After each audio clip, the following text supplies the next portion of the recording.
两。杨家米铺的杨三老板要续席，20两聘礼，镇上都传遍了。这杨三是个什么样的人？快50了，前头死了一个，跑了一个。镇上的人说他脾气不好，爱动手，还有些别的毛病。这种人谁嫁过去不是受罪？你的意思是舒姐，你疯了？嫁给一个快50的老头子，还是个打老婆的？我告诉你，你想都别想。娘，我没只是把这个消息告诉你，嫁谁不嫁谁，你们自己拿主意。不过有一件事，娘心里得有数，人贩子那边的银子拖不了太久了。上回的事儿闹得那么大，人家放了话，再不给钱就要去报官。舒燕在书院读书，要是传出他家欠人贩子钱的事，天威，大房的天威比舒杰还大1岁，按说也该说亲了。她又不是我生的，是你大伯家的闺女。果然自家闺女舍不得，别人家的就无所谓了。这事儿你跟我说没用，得跟奶说。这帮人憋着事儿呢。玉香啊，娘，您说，我跟依依打听了一桩好亲事，不嫁。我话还没说完呢。不用说完，谁给天威说的亲，先过我这关。谁要是敢背着我使坏，我的拳头可不是吃素的。大侄媳妇，这回不一样，这是正经说亲，是镇上杨家米铺的杨老板聘礼20两呢。二婶是看中人家的20两银子了吧？反正我们天威不嫁，您想要那20两，自己想办法。天威，这些天要和大人待一块儿，我怕有些丧良心的又打你的主意。明天我和天放去镇上卖猎物，顺道打探下这个杨三是个什么情况。柳依依那丫头绝对没憋什么好屁。走，去看看爹娘。以前爹的摊子前头怎么也得围3、5个人，今天怎么一个人都没有？爹，你俩来了，吃了没？爹，你这生意……今天天热，人少很正常。行了，你们赶紧回去吧，这大热天别在外边晃。你娘去进货了，你们没啥事就回去吧。哟，这是金珠吧？好久没见了，嫁了人倒是更圆润了。吴大娘，闺女，大娘跟你说句掏心窝子的话，你爹的肉是好肉，这谁都知道。可这阵子外头传的那些话，老吴嫂子，闺女啊，大娘没别的意思，就是最近镇上都在传，说你把小叔子打成重伤，还说你一个人撂倒好几个。大娘知道不是那回事，可架不住别人信呐。你爹这摊子的生意就是被这些话给搅黄的。谁传的？书院那边传出来的。你那小叔子的同窗到处说。闺女，你听爹说。爹，这事儿你瞒了我几天了？3天还是5天？金珠，等等。等什么等？我现在就去书院和陈淑妍对峙。你去了他不认怎么办？瞎话既然是他编的，人家就不会相信我们。他是童生，那些同窗自然就会向着他，空口白牙去吵，吵不赢的。那你说怎么办？找吴老三，人贩子吴老三，上次二房要卖天威就是找的他，他最清楚整件事的来龙去脉，把他带过去，陈淑颖还怎么变？行啊，陈天放，你脑子开窍了。金宝、银宝、小宝，跟着你妹子去，别让你妹子被人欺负了。放下，跟着去讲理的，不是去杀猪的。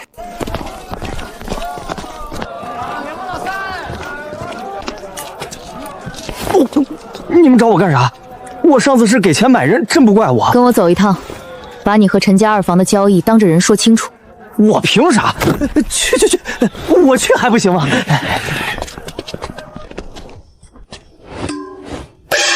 我是王屠户家的闺女，嫁到陈家村陈家大房。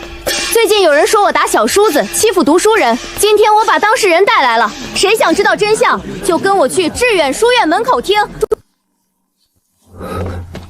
书燕，外头有个女人敲着锣往这边来了，说是你大嫂。书燕兄，你怕什么？她一个村妇，还敢闹到书院来？正好让夫子评评理。走，咱们出去。就是，我们这么多读书人，还怕她一个屠户家的丫头不成？你就是王金珠，好大的胆子，还敢闹到书院来了？陈淑燕，你跟你同窗说说，你脸上的伤是怎么来的？还用说吗？自然是被你们夫妻……闭嘴！我没问你。他叫吴老三，是个人贩子。陈淑燕，要不要他替你回忆回忆？陈淑燕的媳妇柳依依找到我，要把她大伯家的侄女陈天薇卖了，价钱谈好的5两银子。后来被大房发现了，这才动了手。陈淑妍是因为要卖人家的孩子才挨的打。陈淑妍，你在书院里说我欺负你，说我嫉妒你读书，你倒是当着大伙的面告诉我，你爹娘卖侄女的时候，你这个读书人在哪儿？淑妍，这都是真的吗？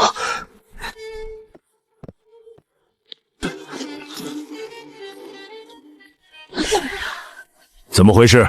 周夫子，我是陈淑燕的大嫂王金珠，我今天来不是来闹事的，是来澄清一件事。二房要卖陈天薇，柳依依找人贩子谈价，大房发现以后动手阻拦，陈淑燕却在书院颠倒黑白，事情就是这样，我没添油也没加醋。淑燕，他说的可是实情？夫子，事情不是这样的，是大嫂她一直看我不顺眼，嫉妒我读书有功名，所以你爹娘卖你堂妹的事也是他编的吗？这位是？我叫吴老三，是个人牙子。陈淑燕她娘和她媳妇找到我，说5两银子将她大伯家闺女卖给我，我定金都给了，接人的时候被大房拦下来，打了一架，这事才黄了。他是人贩子，他的话怎么能信？那行，书院离陈家村也就半个时辰的路，夫子要是不相信，我现在就带人去村里找李正，找邻居一家一户的问陈淑燕，你敢不敢跟我走这一趟？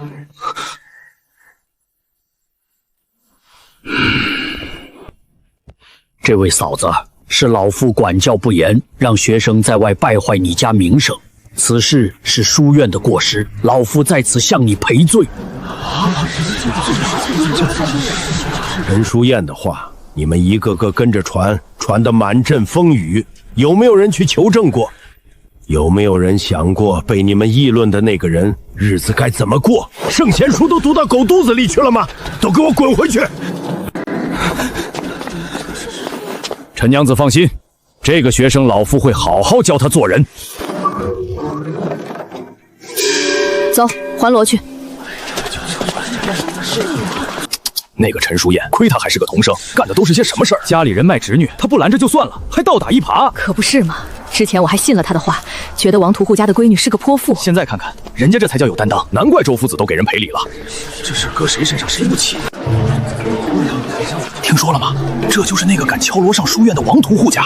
我就是来瞧瞧他家闺女到底长什么样。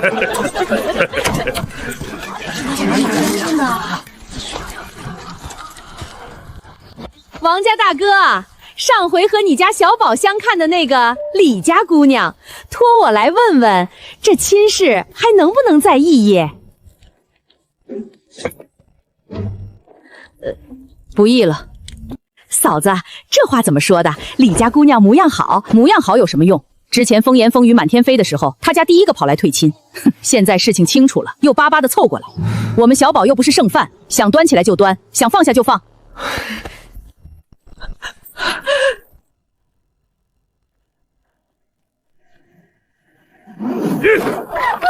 大哥，客气点儿。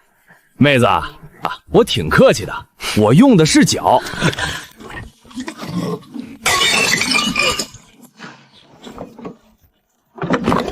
哎呦，没天理了，这是要拆家啊！叔父，我就说一句话，我妹子嫁过来是来过日子的，不是来受气的。再有下次，我们兄弟仨还来，到时候砸的可就不是家具了。淑燕，你书读的不差，现实在即，我本不想在这个节骨眼上过分苛责你，但是做学问之前，先做人。你回家去，好好想想，你这些年读的圣贤书到底读进去了没有？想明白了再回来。再有下次，别说县考了，致远书院的门你也不用进了。这日子没法过了。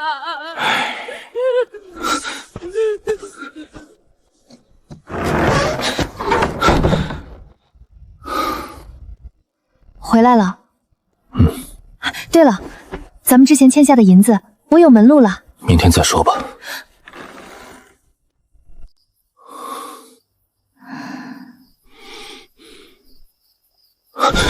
才说的门路是什么门路？杨家米铺的杨三老板要娶续弦，聘礼20两。20两，20两银子，人贩子那边的赔偿够了，下回现世的盘处也够了，去岳父家的礼也有了。这杨三什么来路？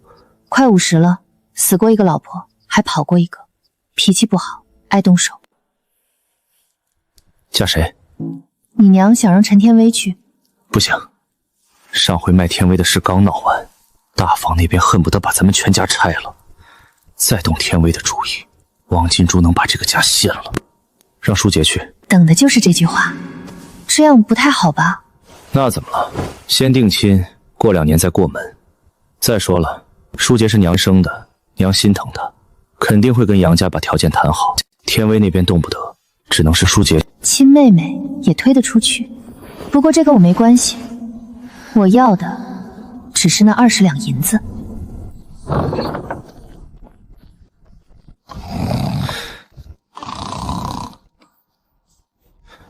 娘，杨家的事我想好了，让舒洁去。你说什么？娘，您听我说，天威动不得，上回的事您又不是不知道，王金珠那个人是真下得去手的，咱们再碰天威，他能把事儿闹到县衙去。可舒洁是你亲妹妹呀！正因为是亲妹妹才好说话。杨家是做米铺生意的，家底厚，舒洁嫁过去吃穿不愁。杨三虽然年纪大了点儿，但人家有钱啊，嫁过去就是当家主母，比嫁个穷小子强100倍。娘，人贩子那边的钱拖不了了，我也快要下场考试，一切都需要钱。先生说，以我的学问，很有可能考中秀才。天威啊，娘跟你说个事儿，镇上杨家米铺的杨老板要娶续弦，聘礼给20两。你奶的意思是让你去相看相看。娘，大嫂说过这亲事不行。你大嫂说的也不一定全对，她毕竟是个妇道人家，好多事不懂。杨家是做生意的，嫁过去不愁吃穿。你大嫂心是好的，可她能管你一辈子吗？你也不小了，与其嫁个穷的，不如嫁人的。金珠，娘不是那个意思，娘的意思。大嫂，不管我娘说啥了，我都听你的。从你进门那天，保护我不被卖掉，我就决定这辈子都听你的。还知道感恩。走，去大嫂房间说，多听点也好。我跟你说实话，你今天要是没追出来，以后你的事我就不管了。胆小可以慢慢改变，如果还拎不清，那在我这里是没救了。你娘是你亲娘，她说的话你要是觉得有道理，愿意听，那我一个做嫂子的没资格拦。可你追出来了，就说明你心里有数。你知道杨三是什么人吗？我昨天去镇上打听过了，杨老三今年50岁，他的第一个老婆是被他打断了3根肋骨，拖了半年，死在床上。第二个老婆跑了，被他抓回来一次，打得半个月下不了床，趁他喝醉了第2次跑的，到现在没找着。镇上的人都知道，没人愿意把闺女嫁过去，所以他才出20两的价，20两银子买你一条命，你觉得值不值？行了，别哭，有我在，我会给你做主的。大嫂，我以后也听你的，你让我娶谁，我就娶谁。小屁孩才多大就想着娶媳妇儿？天放，你看看你妹妹，真是越来越没有规矩了。自从你媳妇儿进门，天威的心就不向着我了。我是她亲娘，我还不是为她好。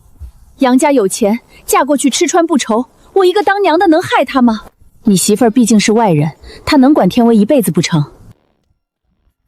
天放，你倒是说句话呀！娘，杨老三打死过媳妇，你知不知道？那是传打死一个，跑了一个。我和金珠昨天在镇上打听的，你是看天威没被卖成，想亲手把他送进火坑吗？娘，你是不是觉得现在日子过得太舒服了？我没有。你是不是想回到以前的日子，每天天不亮就起来做饭，做完饭下地，下完地回来洗衣裳，奶骂你不敢吭声，二婶指使你不敢回嘴，是不是那种日子过得省心？天放，我真不是。你背着金珠跟天威说那些话，你让金珠怎么想？他舍弃名声为咱家换来公平，拼了命挡住人贩子，结果你却在家拆他的台。他要是寒了心，撒手不管了，你觉得你在这个家能过什么日子？奈何二房整天惦记着卖天威，咱们拦得住？是啊，没有王金珠，我们家还跟从前一样缩在墙角喘气。天放，金珠她能原谅我吗？我不知道，他的事儿我不插手，原不原谅你去问他自己。金珠，是娘糊涂，娘不该背着你跟天威说那些，是娘日子过好了，把谁给的都忘了。你打我骂我都行，求你别不管我们。好了，这是最后一次，再有下次，你在我心里就不是自己人了。不是自己人，那就别怪我只顾自个儿。娘记住了，记住了。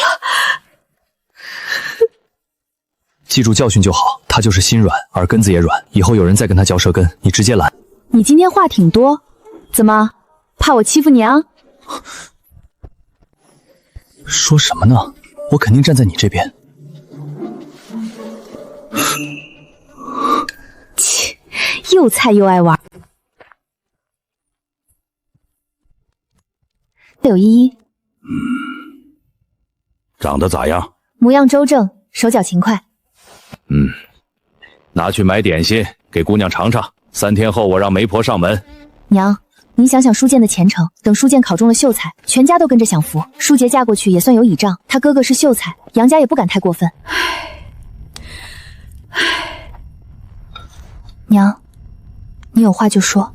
镇上杨家米铺的杨老板托媒婆来说亲，你哥和你嫂子都觉得不错，聘礼给20两。不是天薇嫁过去吗？你金珠嫂子不乐意，娘看这门亲事不错，帮你应下了。明天媒婆上门，下了定就准备办事。你哥说赶在月底前把亲事办了。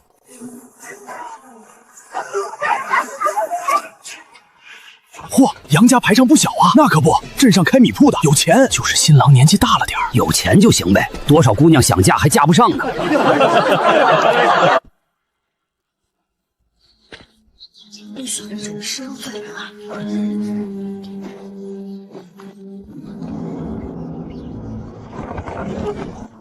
等等，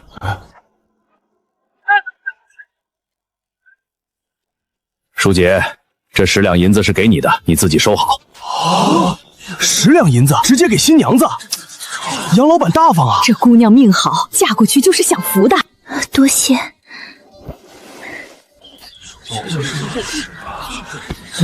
娘，那10两银子怎么给他了？去，把银子要回来，那是聘礼，是给咱家的。舒洁，那银子是聘礼，得交给娘收着。你个死丫头，翅膀硬了是不是？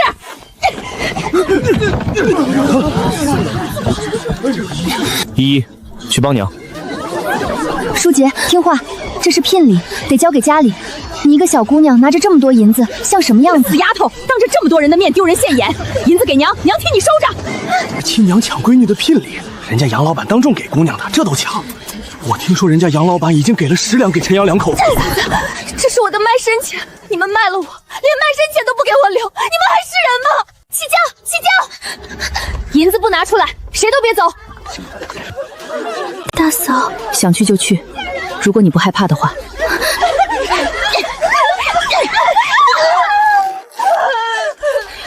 我怕二婶骂我，怕柳依依打我。上回人贩子来的时候，我也是这样被拖着走的。大嫂是怎么冲上来的？大嫂当时怕不怕？肯定也怕，但大嫂还是冲了。你松手！你管什么闲事？她是我堂妹，你们已经有10两银子了，还不够吗？二婶，你放开我姐！反了天了，一个两个都反了！陈天威，你给我回来！你干什么？放开我！卖亲妹妹的主意是他出的，当众抢银子的事是他指使的，可脏活全让他娘和他媳妇儿干。本想着他能出人头地、光宗耀祖，可这么冷漠无情的人，就算真考上秀才又怎样？老婆子，别去了，舒姐也是我们亲孙女。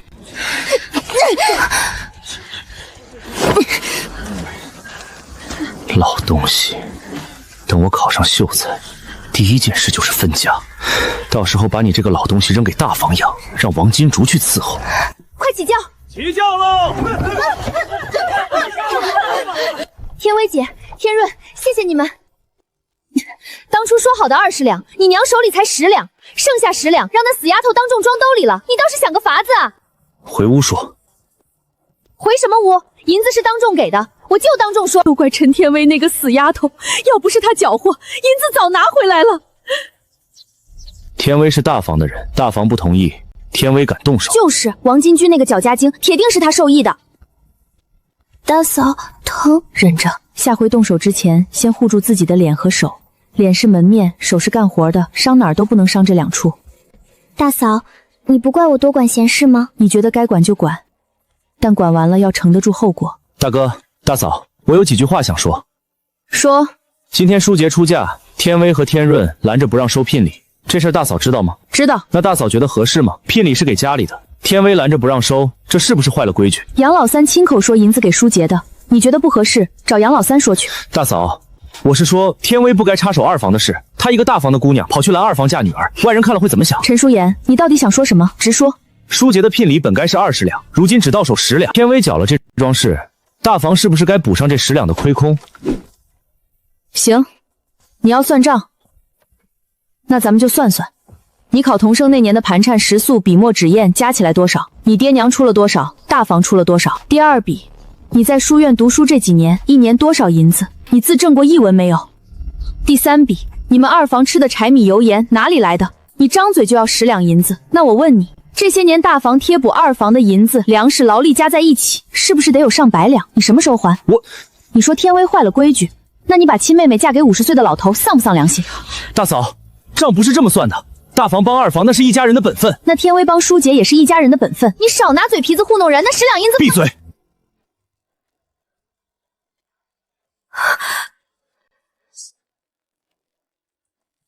说好的，给我5两。当初说好20两，你5两，如今只到手10两，哪来的5两给你？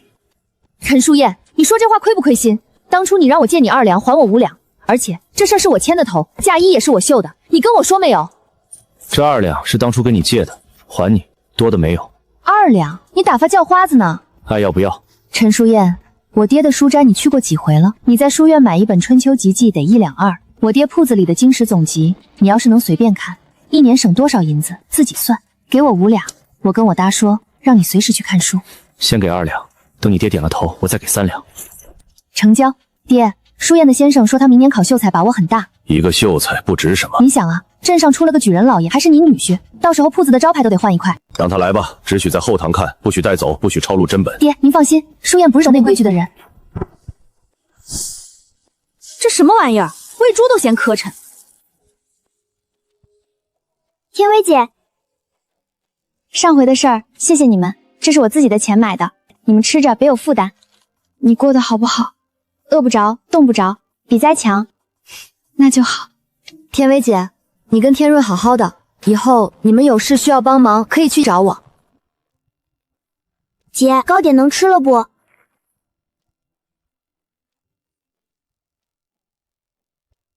这刚嫁出去就不认娘了，你去村里问问，谁家回门拿煤米的？就是拿发霉的粮食都拿来糊弄亲娘，这闺女算是白养了。我这一嫁，一家的情分就了了。原来他说的不是气话。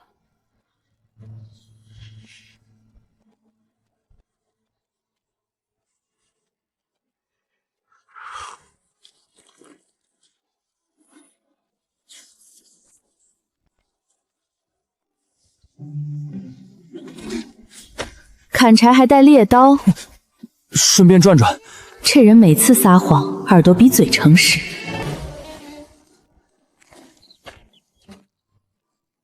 哥，野鸡！金珠，出来。不是去砍柴了吗？顺便的。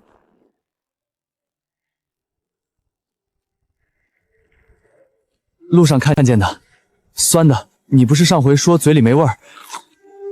好吃。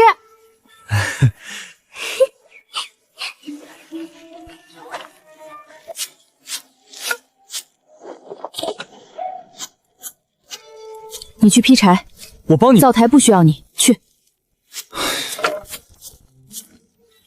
金珠，明天你跟我一起去后山吧。去后山做什么？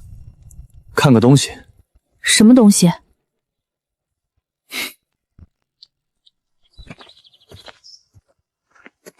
大嫂和大哥单独出门，你凑什么热闹？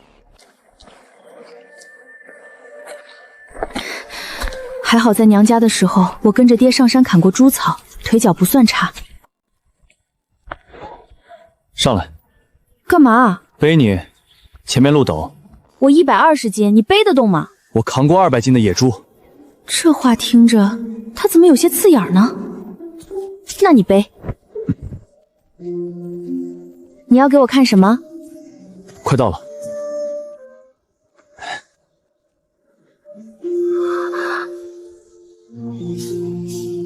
前几天追一只兔子，撞见的，想着你可能会喜欢。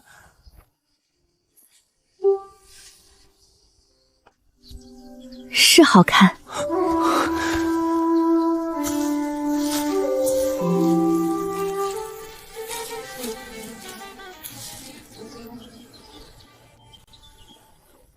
给你。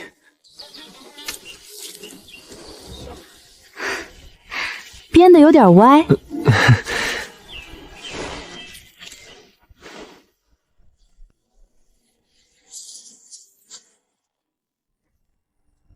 消食可以治冰，镇上的富户夏天1碗冰饮舍得花好几十文。这石头怎么了？我上回就看见了。消食遇水放热，可以用来治冰。如果能在爹的肉铺旁边支个摊子卖冰饮，但是现在不行，还没分家，赚来的银子多半得拿去供陈书燕读书，还得再等等。这石头有用吗？有用，但不是现在。等什么时候？等分家。书燕明年考秀才，要是考上了，他肯定闹分家。他那个人用完大房就会甩手。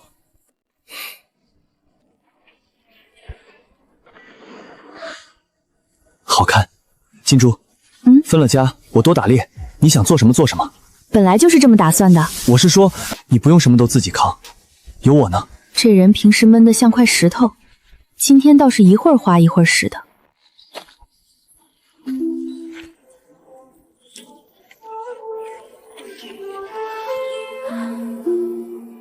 一个好看，一个有用，都得等。卖亲妹子供她读书那个，读的什么圣贤书？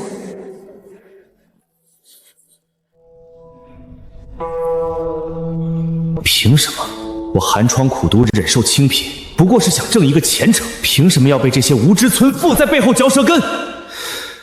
不能乱，愤怒解决不了任何事，只有考中秀才，才能彻底堵上这些人的嘴。有了功名，谁还敢这样议论我？到那时，我要分家，要离开这只会拖累我的家，带着爹娘过清静日子。大房那些人，王金珠那张利嘴，陈天放那副为妻侍从的样子，我受够了。年后2月就是现实，我必须考上。找你们夫人，我是她嫂子。杨家的铺子1个月怎么也有几10两。陈淑琴嫁过来管着灶上的事，手里肯定过钱。夫人说不认识什么嫂子。你说什么？夫人说不认识。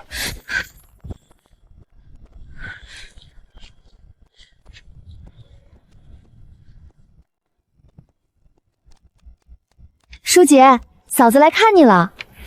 你再不理我，我可要生气了。站住！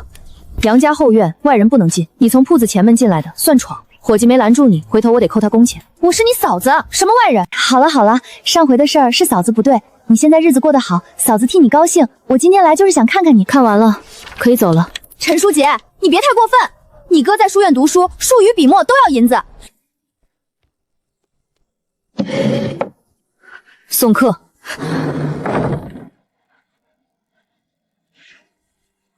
陈书姐变了，跟在陈家时那个怯生的小丫头完全不一样了。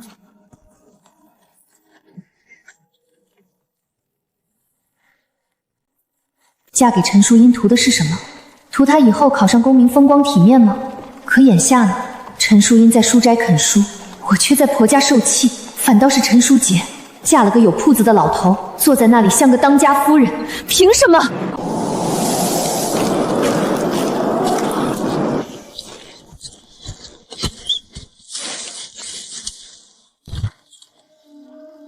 你看好了，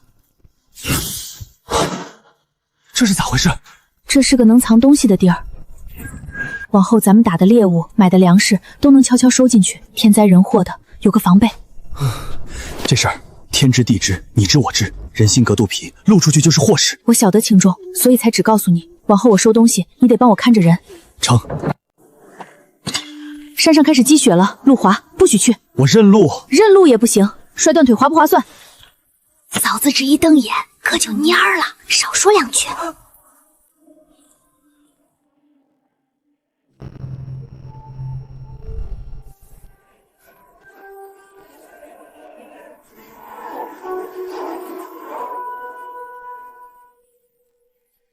奶，过年了，家里总不能还天天喝糙米粥，那不是没银子吗？这钱您拿去买些细面大米掺着吃，再买些肉，但是有个条件。啥条件？从今天到过完年，2房的人负责每天做饭。做饭？对，1天3顿饭加收拾。1两银子换半个月不用做饭，还有细面大米吃，成。娘答应了，2房那头您去说，说不通的话，这钱我收回来。大年30咱家继续喝粥。凭什么？他花几个臭钱就能使唤人吗？你要是有银子拿出来就不用洗。做饭就做饭，别为这种事闹，影响我温书。你看看我这手都裂口子了。再忍忍，过完年我就去考试，考上秀才，咱们就分家。这话我都不知道听过多少遍了，可忍到什么时候是个头？这张脸确实清秀，但清秀也不能当饭吃。忽然有点羡慕陈书记了。大年30，乃难得大放一回，炖了一锅猪肉白菜，擀了面条，这是陈家最像样的一顿饭。天润吃的肚皮都被撑得溜圆。大年初2，我和天放带了几个红薯萝卜就回了王家。半路我从空间拿了2只兔子和10斤白面添进去，爹杀了鸡，娘包了饺子，一家人热热闹闹吃了一顿。二婶站在门口望着陈淑金回来拜年，站到天黑都没等到人。大冷天的杵在那儿当门神呐。很快年就过完了，2房一家子都在为陈淑妍考试做准备。2月初，陈淑妍出门了，这是你娘偷偷攒的，都带上，在外头别省着，该吃就吃。知道了，这个家还是娘最爱我。好好考，给陈家争口气。沉住气，别慌。考好。淑燕，考完就回来，娘给你炖汤补补。今年县市人不少，光咱们这片就去了几10个。陈家村那个也去了吧？就那个，别提了，他的事儿谁不知道？小妹，那个陈书燕在镇上名声可不怎好，上回书院的事传得比我想的远，好几个铺子掌柜都知道。有个说法叫什么来着？卖妹同生。起外号这事儿，老百姓最在行。还有人拿这事儿编顺口溜了，说什么寒窗苦读10年灯，卖妹银子共功名，几个字一句，比我念的那几天书还顺溜。管他呢，他考他的，我过我的，考上了分家痛快，考不上他还得继续读，继续吸大房的血。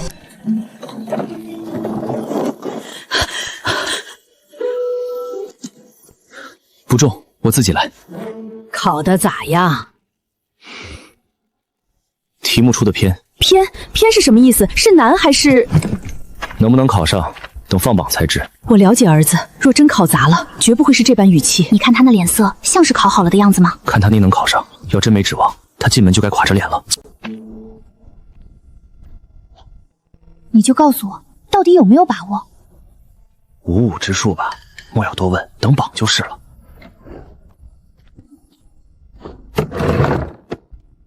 听见了？55之数，那就是1半把握。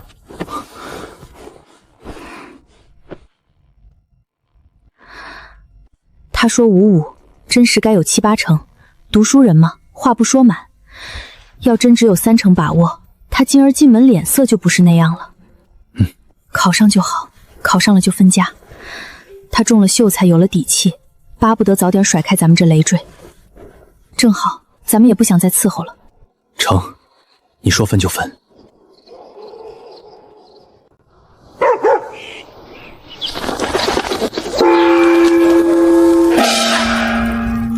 谁敲锣啊？陈家村陈书建陈老爷在家吗？恭喜高中秀才！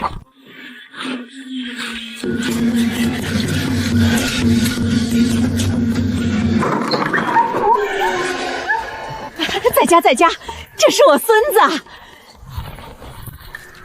恭喜陈老太太，府上陈叔野本次县试取中，名列第50名，赐秀才功名。中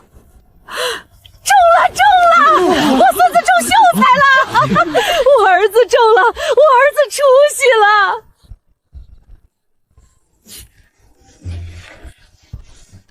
陈秀才，恭喜恭喜！陈秀才。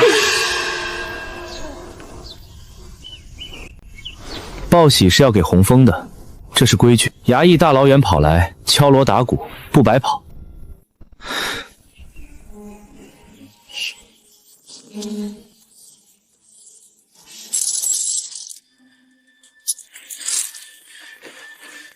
2位官爷辛苦，喝茶。多谢多谢，陈秀才前程远大。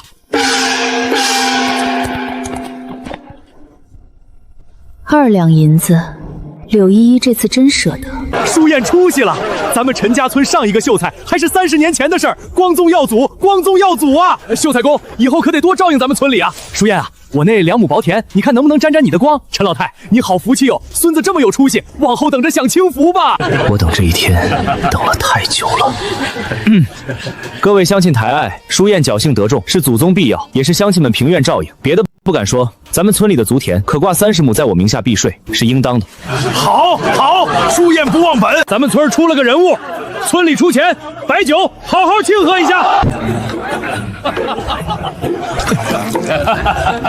那2两银子给的值，太值了。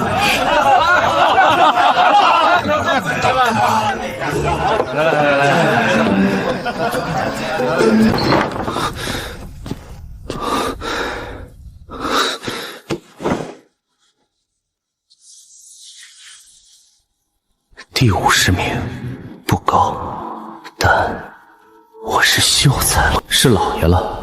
见了县太爷不用跪，名下能免赋税，再不是那个需要全家咬牙供着的穷书生，而是一个真正有前程、有体面的人物。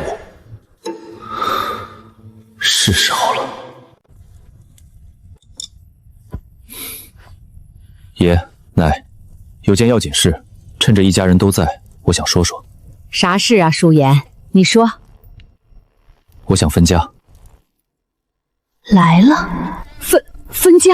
爷奶，孙儿如今有了功名，日后要走动应酬，交际同窗，用度不比从前。大伯一家也辛苦多年，不如各过各的，都松传些。不愧是秀才，这话说得多漂亮。分什么家？一家人好好的，你刚考上秀才，正是。家里的情况您清楚，大房和二房继续搅在一锅里，只会越搅越浑。怎么分？家里4亩良田，二房3亩良田，大房1亩良田。我如今有功名，名下能免赋税，良田挂在我名下，全家都受益。3亩良田，这些年你读书的花销，哪一样不是大房出的？我供了你多少年？如今良田你拿大头。大哥，我有功名，良田挂我名下免税，这是为全家。往后还有我吗？你想多分良田也行，那就别分了。从今天起，你养家，我养了这么多年。一家2亩良田，行就分，不行就算了。秀才公，你心里有数。这些年大房出了多少，二房拿了多少，真要掰成不是田地的事儿。2亩良田已经是我们让步了。村长呢？这事得有个见证人。我去请。良田4亩，一家2亩，次等田4亩，同样对半。院子也是1分为2，堂屋归二房。行，不争这个。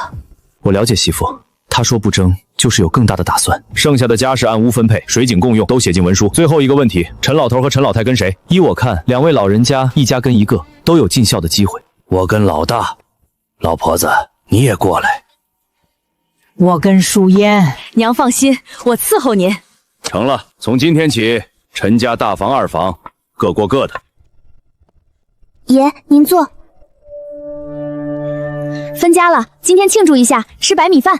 败家娘们儿，这么糟，日子还过不过了？爷，分家了，高兴的事儿，您今儿就敞开了吃，往后好日子在后头呢。还不知道老婆子以后会被精明的二孙子怎么当枪使。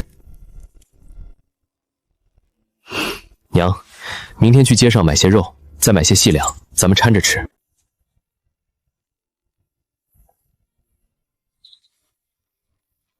舒言，这衣裳花了多少？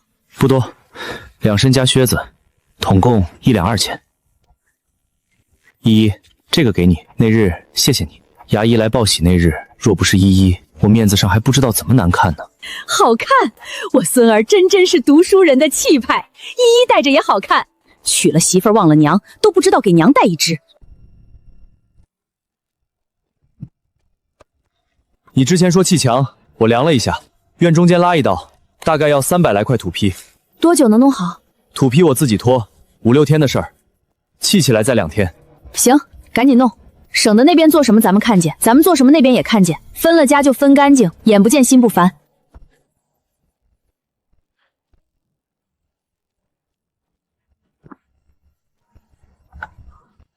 砌什么墙？好好的院子隔成2半，让外人看见像什么话？奶，您现在是2房的人了，大房院子里的事儿您就别操心了。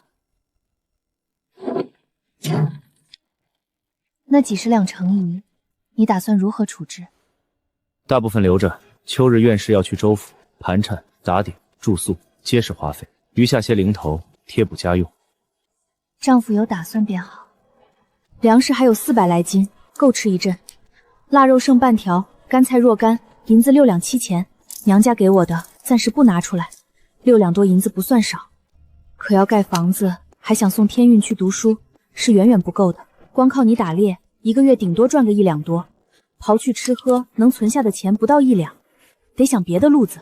冷饮、消食加水放热降温的原理我懂，可这才开春，谁买冰饮？得等到夏天。那现在呢？天放，那些猪欢子的油多不多？欢子油多，怎么了？我爹每天杀猪的碎油，一般就7、8文一斤。猪油、草木灰、皂角，这3样东西凑在一起，能做胰子。刚好我知道一种更简单粗暴的法子，冷制皂。猪油加碱水，搅拌到位，倒模凝固，就是一块结结实实的皂。草木灰泡水过滤，就是天然碱液。要是再加点皂角汁，提升去污力，加点晒干的花瓣偏香，那就不是普通的胰子了，那叫香胰子。镇上杂货铺里卖的香胰子，一小块15文，巴掌大，用不了几天就没了。我要做的就是将成本能压到3文以内。天放，明天你去山上多弄点欢子油回来，再去我爹那儿跟他说我要猪板油，有多少要多少。做什么用？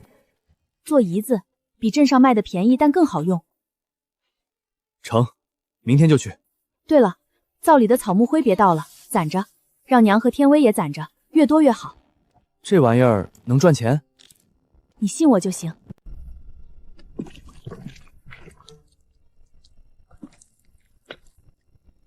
大嫂，你到底在熬什么呀？别问，帮我把那盆花瓣水端过来。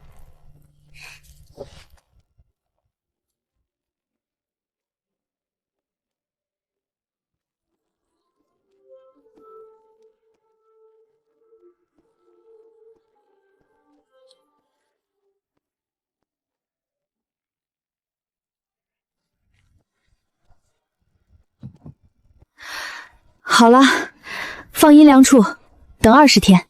20天？等什么？等它变成银子。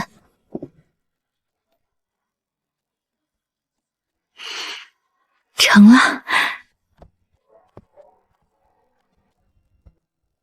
大嫂，这就是你说的银子？这比镇上卖的好使。天放，背着去镇上。镇上杂货铺里的香胰子，巴掌大一块，15文，粗糙不起沫，味道冲鼻。我这个比那大一圈，去污强，带花香，手感好。定20文一块，比人家贵一点，但是好用很多。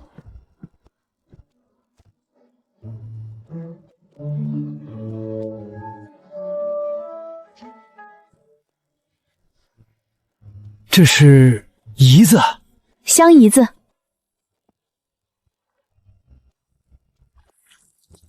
滑的，还有淡淡的香味儿。去油也快，您摸摸柜台角那块油滋。多少钱一块？20文，给您的祭拜价，卖多少看您自己定价，卖不出去我全收回来。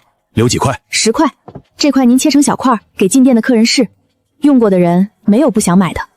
看什么？没，真能卖出去？不出3天，孙掌柜会来找我补货。陈家嫂子，有货没有？10块全卖完了。好几个客人问还有没有。急什么？第2批还得10来天才好。那预定行不行？我先下个数，30块，不，50块。县城那边有个相熟的铺子，掌柜的是我表兄，他看了试用的那块，问我能不能供货。县城什么价？县城杂货铺里的香胰子更贵，还不如你这个好使。嫂子，你定个数，我跟表兄去谈。县城的货我单独定价，出货价25文一块，量大从优，但有一个条件，只走你的渠道，我这个人不喜欢麻烦。天放，你去和我爹说一声，明天给我送40斤猪油过来。姐，爹说了，板油按6文一斤算，不收你贵的，碎油白送。还有，爹让我留下帮忙。行。一个方向搅，不能停。这还不简单？搅半个时辰再说简单。野叉茶、迎春、2月兰分别晒干泡水，做成3种不同气味的香皂。大嫂，这要是摆在铺子里，哪个女人忍得住不买？这就叫产品差异化。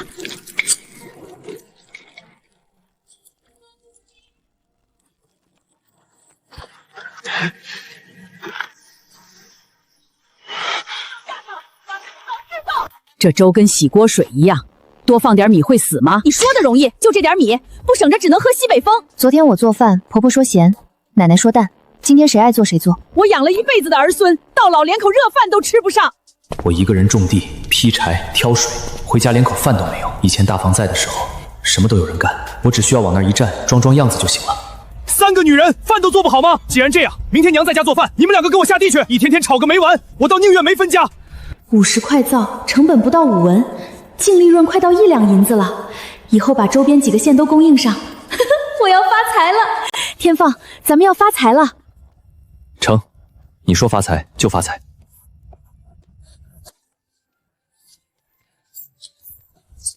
孙掌柜说了，50块按20文算，共1两银子，这是货款，您点点。天放，换身干净衣裳，咱们去县城。我男人就是耐看，高大结实，往那儿一站就让人踏实。脂粉铺子里的香姨子最便宜的25文，好的40文，就这40文。我的灶25文给孙掌柜，他转手加5文给县城，县城铺子卖60文，比铺子里的现货好用，价格还一样，卖不动才怪。老板来2包桂花糕，1包绿豆饼。好嘞，这包给爷，这包给爹娘，再来1包芝麻酥。得嘞，这包给天润和天威。县城的买卖果然比镇上大。这桂花糕现成买的酥，今晚又炖肉，五花肉炖萝卜，昨儿炖的排骨，前儿焖的野鸡，这几天天天有肉，吃的我都腻了。老不死的，显摆什么？这老头还挺念媳妇儿，陈老太也没做什么过分的事儿，他愿意过来过安生日子也能接受。要是想往2房扒了，一个子儿都别想。嫂子，我那表兄永宁县福英号的刘掌柜，他要100块，定金1两，我给你带来了，3种香型各要30块，剩下10块你随便搭，货到付尾款，1文不少。交货期呢？他说20天内。按现在的产能，满打满算20天刚好卡在边上。成，但这灶得量够天数，宁可晚交也不砸招牌。懂，质量第一。姐，今天这批加什么花？迎春搅匀了倒模，下午再开一锅山茶的。得嘞，换子大油，野兔留着夹菜。小宝搅造液，陈天威包装，天放负责原料。我该腾出手来做点别的了。县城那些买40文一字的客人，要的不是去无力，是面子。如果我能做出一款真正拿得出手的高端皂，用好油、好香料，甚至加点蜂蜜润肤，定价翻1倍，走礼品路线。这事儿不急，先把眼下的订单吃下来再说。这几天都是这样，菜越做越好，老头子吃的却越来越慢。有时候端着碗坐在院子里，对着那堵土坯墙发半天闲。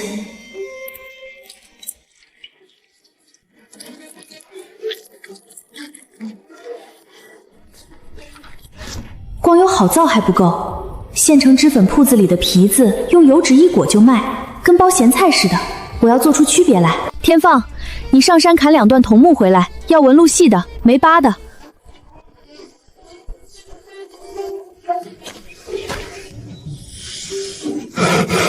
小妹，你要做啥？盒子。